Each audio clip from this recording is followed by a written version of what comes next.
it's a very common issue with a lot of clubs. It's the hot, trendy ones are hot this year, maybe next year, but then after that, it's what's next. Yeah. How is Hippo able to at least sustain and maintain, at least for 4 years? We are more adept, I think, at technology, right? We're not afraid to try new things with marketing. We know we're not stuck in the old frame of mind. A lot of these clubs are stuck in the old frame of mind where they don't want to try new things because they don't want to deviate from their box. We deviate all the time, dude. Right. We deviate all the time. And we get until our IG was recently, well, all the clubs IGs were taken. I saw that. All of them. Rhinos, everybody was, Meta just nuked all the. That's wild. And it wasn't just the Vegas ones. They nuked a bunch of Rick's clubs, and they nuked a bunch of. You really weren't posting anything that was our against stuff guidelines. was like it was just scandalous. PG-13 at most. Yeah. And a lot of this stuff, it wasn't even that high, man. Because we understand how it worked, right? We're like, oh, we're not going to get kicked off. Oh, you're kicked off. Wait, what? That sucks. Yeah. And so, we're trying to fight that and see what happens with it. But Meta came and nuked everything. But anyway, the way that we did things is we understood, hey, you can't, this isn't the 1990s. You can't be like, hey, here's a bunch of boobs in your face, right? It doesn't work like that anymore. So you have to go around that. What are people looking for? One, look at what's going on in the economy right now. The economy it's very shaky right now. No one really knows what's going on with it. We have the Iran war that's going on.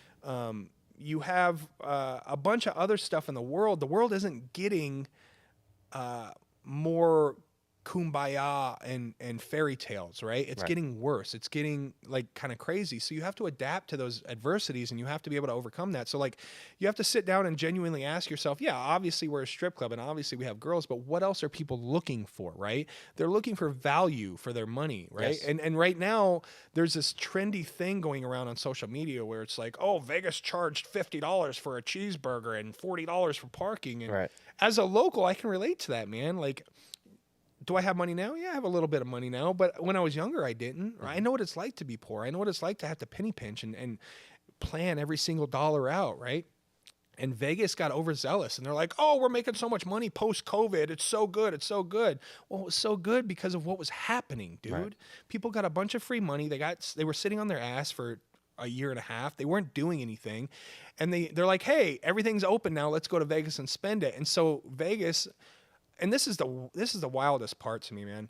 I consider myself pretty business savvy, but you guys didn't factor in that there was going to be like a trajectory where it goes like this and then it kind of crashes. Like you guys didn't think about this and like kind of plan for it. Instead, you guys are like, no, we're just going to jack everything through the roof and just take people for all they have.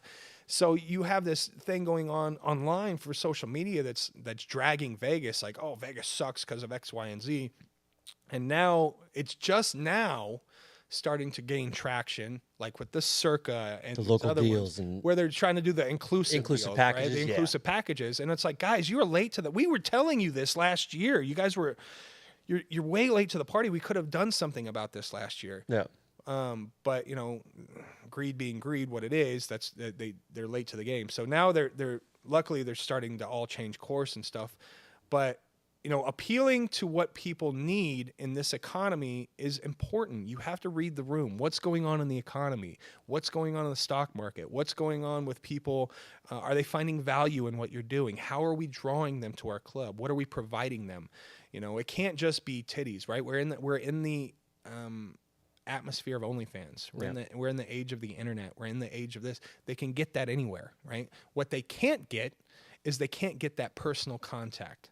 That feeling of, hey, George, good to see you again, man. Welcome back. I love having you here. Hey, let me show you your table. I got you all set up. I got your table set up for you. Hey, listen, I got the lovely Jen right here. She wants to spend some time with you. Jen, why don't you go sit with him? I'm going to go over here. You guys have a good time. I'm going to get some drinks for you. Yes. Right? Having that personal experience is important because that's the one thing that AI and the internet can't replace is that personal contact. And that's something I think everybody craves. Whether they admit it or not, it's the ability to go out and have conversations with real people and relate to real people and have a good time.